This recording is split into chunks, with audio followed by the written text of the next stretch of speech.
Hello दोस्तों, आइए हमारे व्रत कथा चैनल में आपका स्वागत है। मैं आपके लिए लेके आई हूँ शीतला माता की कहानी। जय शीतला माता की जय हो। एक नगर में एक ब्राह्मण और ब्राह्मणी रहते थे। उनके दो पुत्र और दोनों बहुएं थी। छोटी बहू के छोटा बेटा था और बड़ी बहू के एक बेटा और एक बेटी बहुत बड़े थे। तब सास ने दोनों बहुओं को कहा कि आज शाम को खाना बनाना है, सुबह के लिए भी ज़्यादा बना कर रखना है, क्योंकि सुबह शीला सप्तमी है। सप्तमी के दिन ठंडा भोजन किया जाता है और सुबह उठकर नहा धोकर शीतला माता की पूजा की जाती है। ये परंपरा से रीति चलती आई है। तब दोनों बहुएं ने शाम होते से ही अपने काम पर लग गई। दोनों बहुएं काम जल्दी निपट कर ठंडा खाना सुबह के लिए बनाने की तैयारी में लग चुकी थी। बहू के छोटा बेटा होने के कारण उनसे परेशान कर रहा था, तो उसने धीरे धीरे उसका काम हुआ। और बड़ी बहू के दोनों बच्चे बड़े होने के कारण उसने जल्दी अपना काम निपट लिया। तब जेठानी ने कहा कि मेरा काम तो सासू माँ हो गया है। तो सासू माँ ने कहा कि कोई बात नहीं, तुम जाकर सो जाओ। छोटी बहू के पास गई और छोटी बहू को कहा कि बेटा, तुम्हारा काम हुआ या नहीं। तब छोटी बहू ने कहा, माँ जी, मेरा बेटा परेशान करने के कारण मेरा काम नहीं हुआ है। तब छोटी बहू को सास ने कहा कि बेटा, सुबह जल्दी तुम्हारा काम निपट लेना, सुबह जल्दी उठना है और नहा धोकर शीतला माता की पूजा करने के लिए जाना है। जब तुम्हारा काम पूरा हो जाए और खाना कंप्लीट हो जाए तो सबको ढक कर रख देना और चूल्हा ठंडा कर देना। ठंडा करने के बाद उसे कंकु की बिंदी लगा कर अपने माथे पर ही बिंदी लगा देना और चूल्हे पर बिंदी लगा के ठंडा पानी से उन सारे आग को बुझा देना। बुझाकर को बुझाने के बाद में चूल्हे पर 5 गेहूं के दाने रख देना और अपने परिवार के सुख शांति और ठंडाई के लिए मनोकामना मांग लेना। मनोकामना मांगने के बाद माथा टेक कर शीतला माता से विनती करके फिर ही अपने बिस्तर में जाकर सोना और सुबह जल्दी उठकर नहा धोकर शीतला माता की पूजा करने के लिए जाना है। तो तुम जल्दी ही तुम्हारा काम निपट लेना।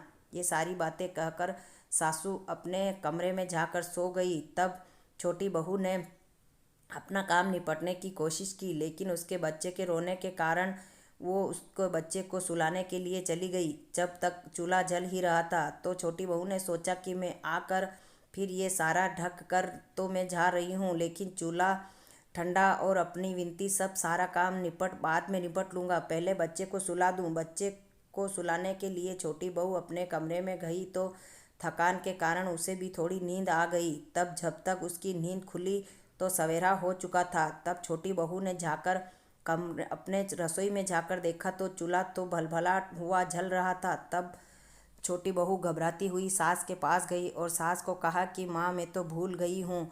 मैं बच्चे को सुलाने के लिए कमरे में गई तो मेरे को भी नींद आ गई। तब आँख खुली तो सवेरा हो चुका था। छोटी बहू को सास ने बहुत डांटा पीटा और जाकर रसोई में देखा तो चूल्हा तो जल रहा है।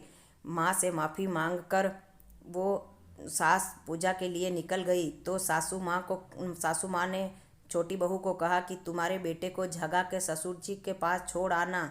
तेरे ससुर को अपने बेटे का ध्यान रखने के लिए ससुर जी को उनके बेटे के पास ले जाकर छोड़ दिया, तो बेटे को जगाया तो बेटा तो मरा हुआ पड़ा था। तब सासू माँ के पास गई और कहने लगी कि माँ, मेरा तो बेटा मरा हुआ पड़ा है। तब सासू माँ ने कहा कि ये सब शीला सप्तमी माता की क्रोध के कारण हुआ है। जब शीतला माता रात को अपने किचन में आती हैं, सभी किचन में जाकर देखती हैं कि किसने मेरा चूल्हा ठंडा किया है या नहीं। अगर किसी का ठंडा चूल्हा नहीं देखकर वो आग में जल जाती हैं। इसीलिए उस क्रोध के कारण तेरा बेटा मर चुका है।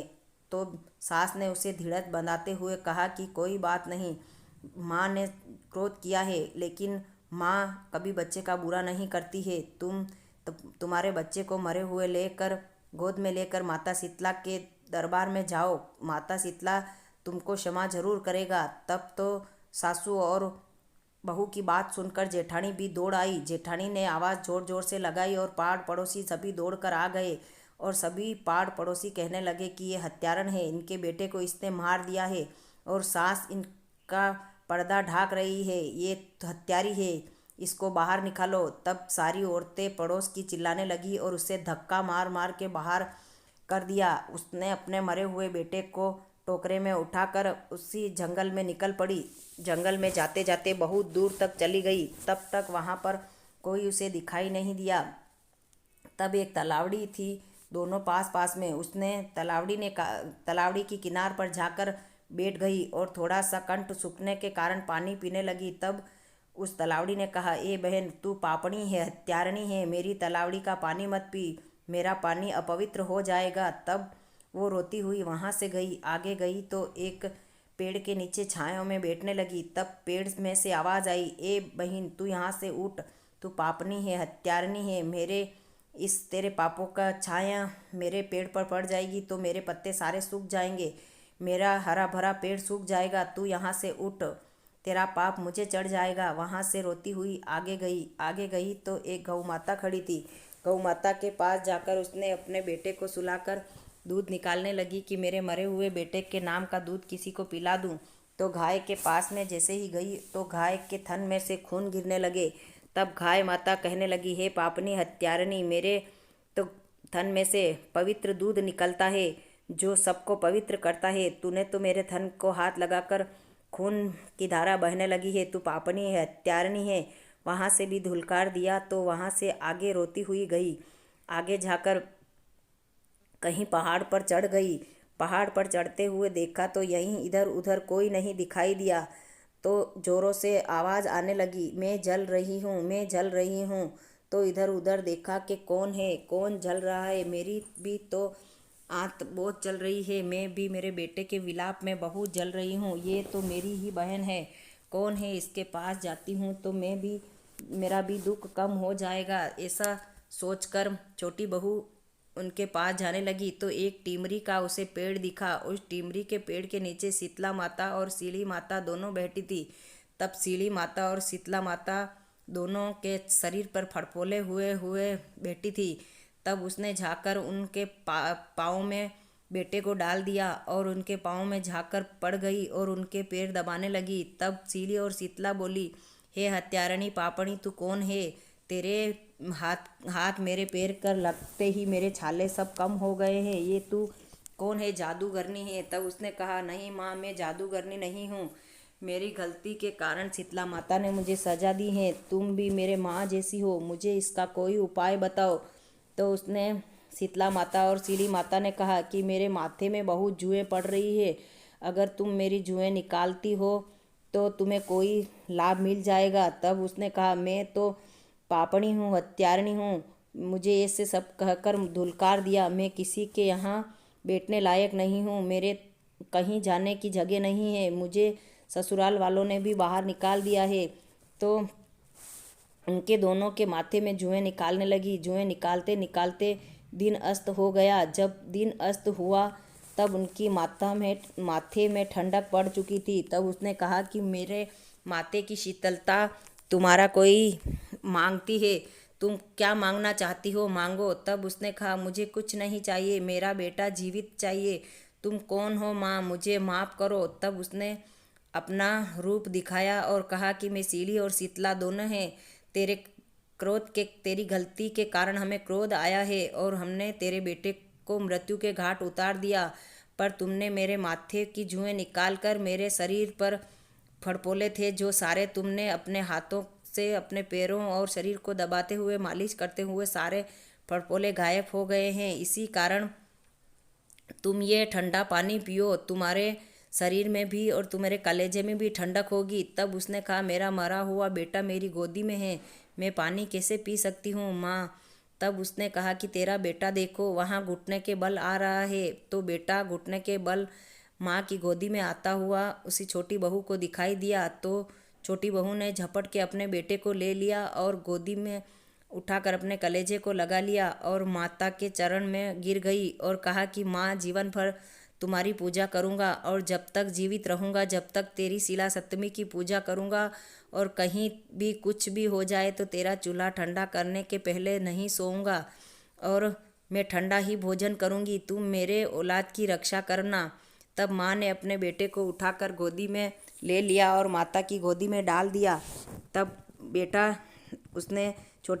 माता ने छोटी बहू को दे दिया। छोटी बहू बेटे को लेकर घर पर आई। जब उसी गाय के पास में गई तो बेटा रोने लगा। तब गाय माता ने कहा कि बहन, तुम्हारा बेटा रो रहा है, मेरे थन में से दूध निकाल के तुम्हारे बेटे को पिला दो। तब कहा छोटी बहू ने कि गौ माता, मैं हत्यारिणी हूँ, पापणी हूँ, मैं कैसे दूध निकाल सकती हूँ।